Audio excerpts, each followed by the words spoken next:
Hello everybody and welcome back. It is Jeff again coming to you from the Mindcrack server, and I just left Doc's. Look at a spider jockey. Or yeah, spider jockey, that's it. A chicken jockey. I just left Doc's snow golem farm where I got some ice. I actually had to fix it. The snow golem was missing. So I had to make him, and to make him and get him in the right spot for it to work was actually kind of difficult. But mission accomplished. That's not the hard part of making that work. I've got a handful of snow. I made a decent amount of blocks of snow because what I want to go do is go start looking at this igloo. Well, my thought to be an igloo ice rink up here for the ice farm. And then I just need to start getting some, like, sit there and get a bunch more snow in order to farm up a lot of this stuff. And apparently I put a torch too close somewhere to this door because apparently I have flooded. Oh no. Okay, I didn't lose everything. I just lost a chunk of things. But apparently I have flooded this area. And I would assume that the torch is gone now as well. That should clear it out. No. Oh, there's a... I don't know why I'm wasting my snow on this. Where are my other blocks? There we go. And I guess we'll have to take care of something out here as well. There we go. Yeah, I must have put a torch too close, so I'll have to come back and fix this up at some point. Unfortunately, right now is a very dangerous time to be doing this, and Arcus is online, so it makes it difficult for me to sleep.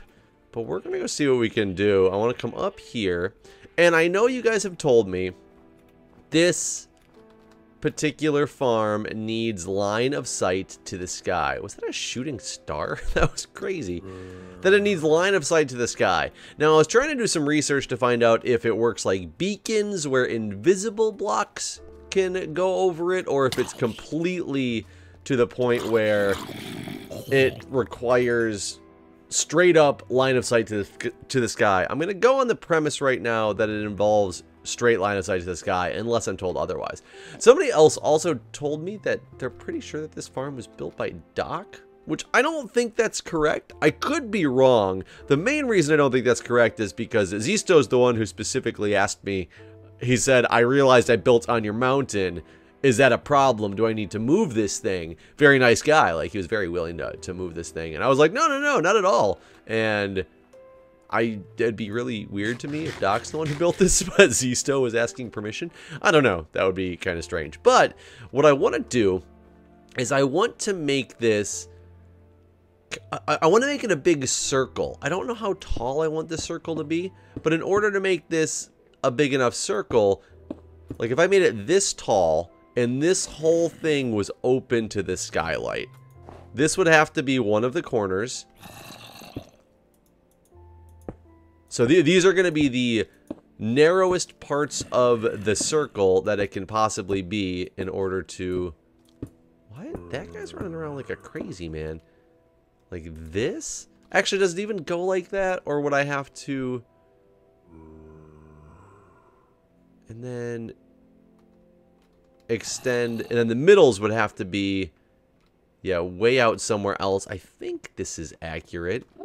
Let me see. 1, 2, 3, 4, 5, 6, 7, 8, 9, 10, 11, 12, 13, 14, 15, 16, 17. 17 blocks in between.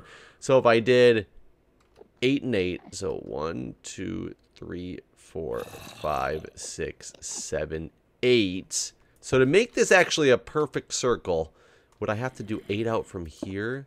So 1, 2, 3, 4, 5, 6, 7, 8. I'm really bad at making circles, and would this thing really screw up the way that my hill looks if I did this? This would make this thing definitely stick out way huge on this side. But that would make it so I could make it like that and make a diamond. I don't know how to make a circle. I've come to understand that the ability of making a circle is beyond my comprehension. I don't want to make this thing a square. Maybe what I can do is we'll leave this base up here for now just because I can. I kind of want to take out this guy. I don't know why. Just because I haven't taken one of these guys out in a while. He's gone. Now I don't have to worry about him either. If I were to build this thing around, so let's say... Wait for me.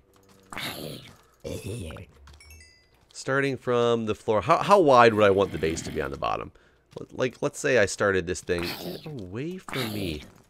Let's say I started this thing right about here. Like that as one of my corners. And I want to make a... You! That's my door, sir. My door. You need to back the F off my door. Actually, for this, I would want to do something like... Are you serious? I did not bring enough block. I should bring nether rack because it's so easy to break. And then some normal picks or something like that. Or dirt. Netherrack or dirt. Oh, you son of a bitch. You stole my freaking door. Either way. So, while I'm getting this stuff together, but basically the whole plan is I'm trying to go through and make, see if I can turn this thing into a circular type of igloo. I think I might get scrap dirt. So I don't know if it's going to work or not, but we will give it a shot. We will try. It's obviously not going to happen in this episode. Have I ever finished a project in a single episode? And no, I don't think I ever have. So that being the case, I will tell you one of my pet peeves in my industry. So it's the nursing field. And it's kind of funny to say because I started my career in the emergency department, and my outlook on certain things that don't bother me in the emergency department, and you guys are going to think it's crazy, but they really bother me in the ICU setting. So one of the main things is, you know, people are hooked up to cardiac monitors all the time in both the ICU and the emergency department. If the cardiac monitor starts, you know, going beep, beep, beep, beep, beep, beep, beep, beep, beep, that's usually a bad thing. Now, granted, 90% of the time when the cardiac monitor does that is actually just misreading the rhythm. It shows that you're in a lethal rhythm, rhythm, and it's trying to make you get the oh shoot. Oh, this Optifine makes this hard. 1, 2, 3, 4, 5, 6, 7, 8, 9, 10, 11, 12, 13, 14, 15. Oh, it's almost like 15. 3, 4, 5, 6, 7. So here, and is it the same this one? 2, 3, 4, 5, 6, 7, 8, 9, 10, 11, 12, 13, 14, 15. Perfect. So if I do that,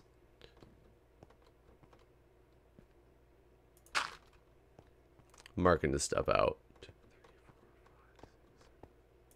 There we go. Those are the centers of the sides where I would have to... I don't like you, creeper.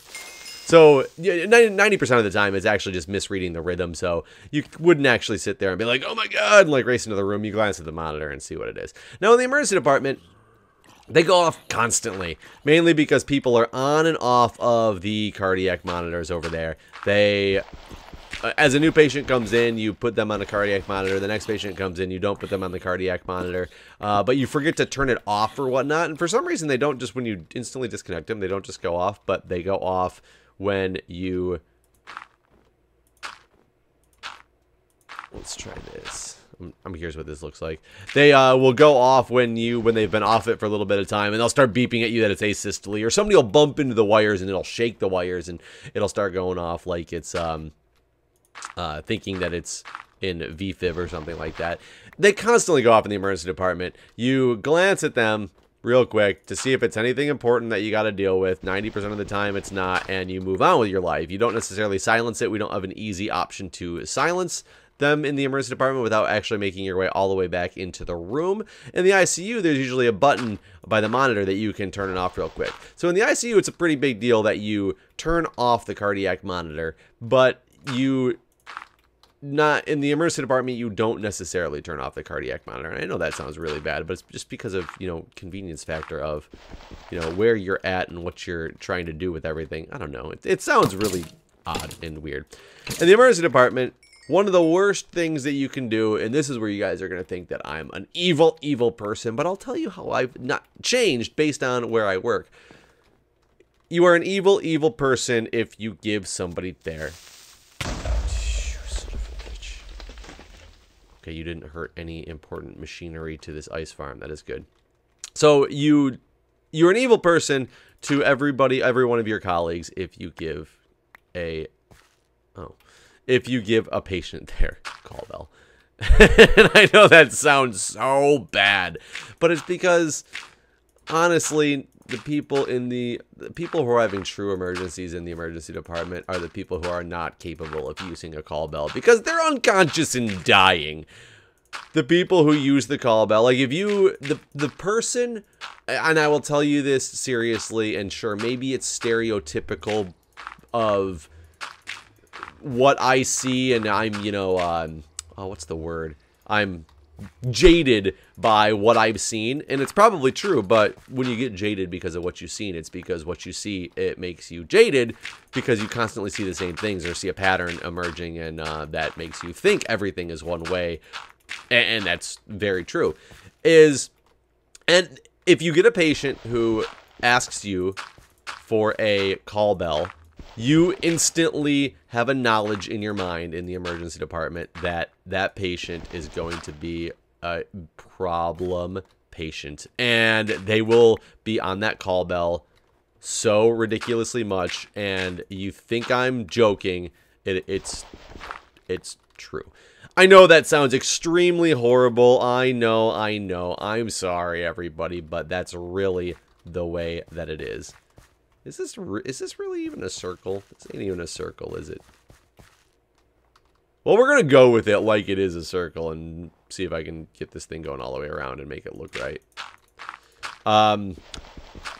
So when the call bell starts going off in the emergency department, it is so hard to go answer it half the time because you get a basis and a knowledge of knowing your patients and knowing which ones have been on the call bell 18,000 times and who's actually making important calls on the call bell and things like that. And it really comes down to a situation of the boy who cried wolf. And in the emergency department setting, too many people cry wolf that they're going to ruin it for everybody who actually needs some assistance. But that's the whole point of the story on The Boy Who Cried Wolf. It's like alarm fatigue that they talk about. Like, if you're in the medical field at all, if you're not, you probably get really bored with my stories. But if you're in the medical field at all, you've heard of the concept of alarm fatigue. And alarm fatigue is an absolutely true thing.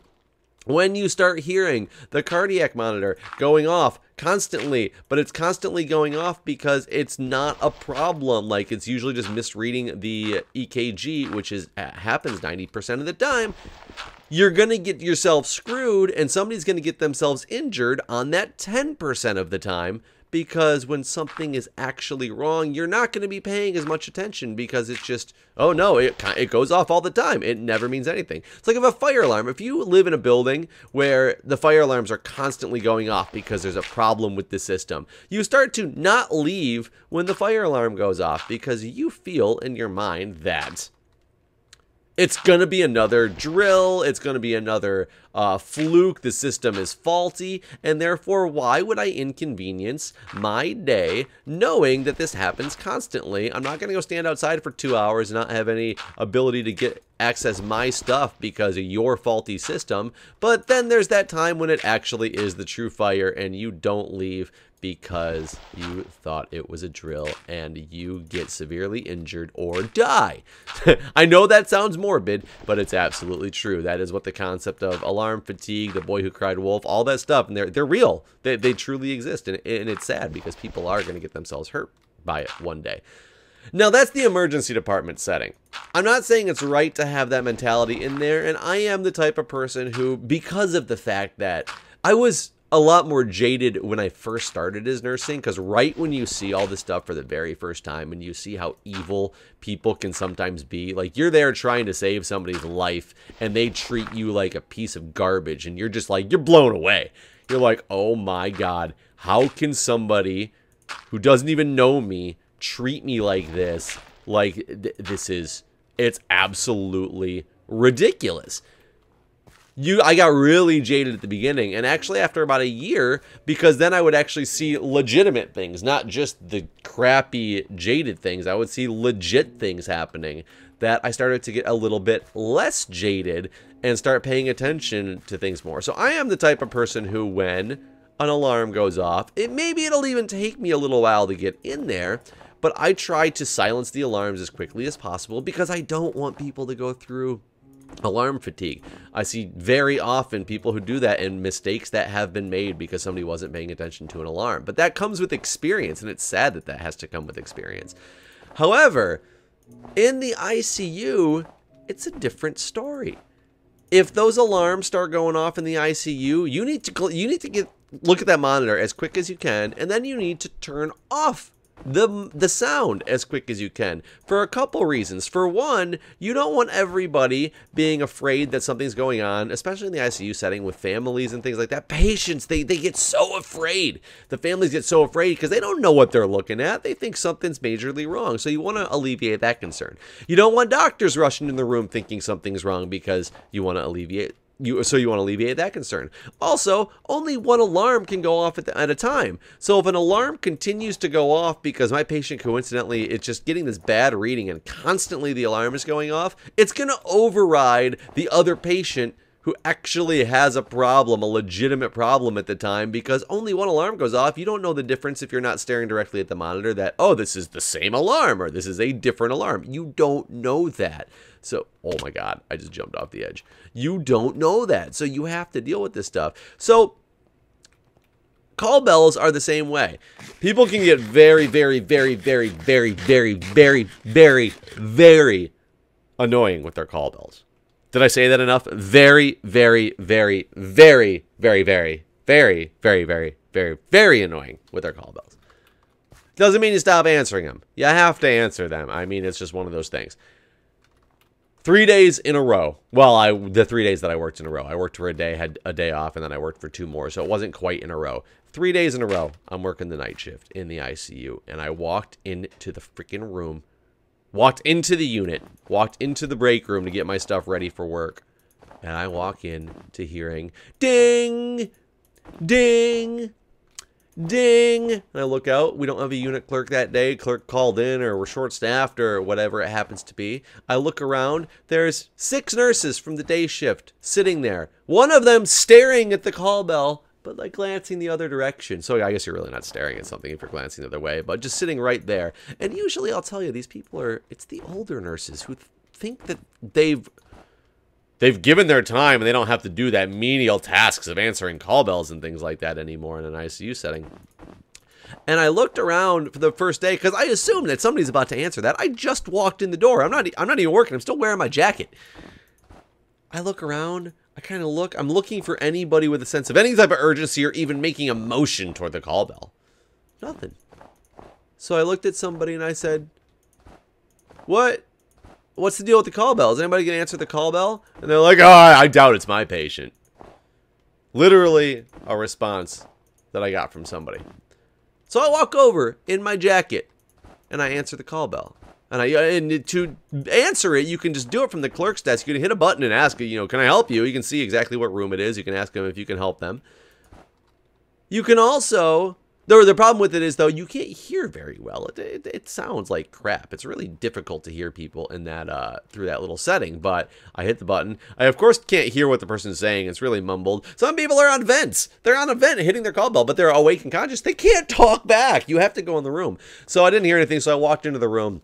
And one of the family members was like, oh, yeah, we were just looking for, something. We couldn't find it in the room. Like, can you, move the side rail or raise the back of the bed or something like that? I'm in my jacket, my winter jacket, still backpack on, jacket on. I walk into this room. I go do this stuff. I go back. I kind of look at people. I'm like, guys, you got to answer the call bell. This is kind of ridiculous. And I said it thinking, okay, they've had a rough day today. People are really tired. They're just kind of zoning out. Maybe that patient is one of those ones that's been hitting the call bell 18,000 times throughout the day. And I haven't been here. I don't know. So I'm not judging on day 1 when this happens. Whatever. I move on.